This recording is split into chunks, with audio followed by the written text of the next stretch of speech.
জীৱনৰ অন্য নাম সংগ্ৰাম। সংগ্ৰাম অবিহনে জীৱনেই হ'ব নোৱাৰে।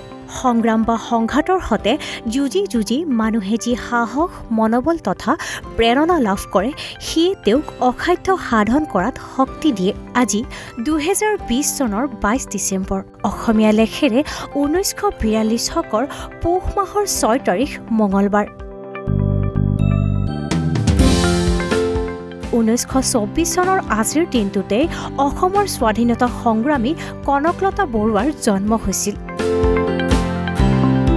1887 চনৰ আজিৰ দিনটোতে বিশ্ব প্ৰসিদ্ধ ভাৰতীয় গণিতজ্ঞ শ্ৰীনিবাস ৰামানুজৰ জন্ম হৈছিল।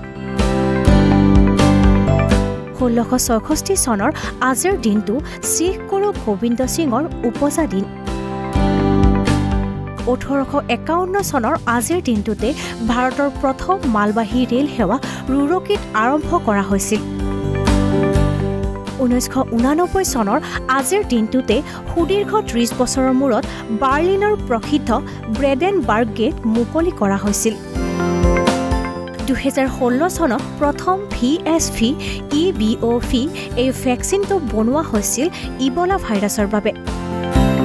আজিৰ দিনটো ইণ্ডোনেছিয়াত মাদাৰ্ছ ডে হিচাপে পালন কৰা হয়। আজিৰ দিনটোৱে কিৱাত শিক্ষক দিৱস হিচাপে পালন কৰা হয়।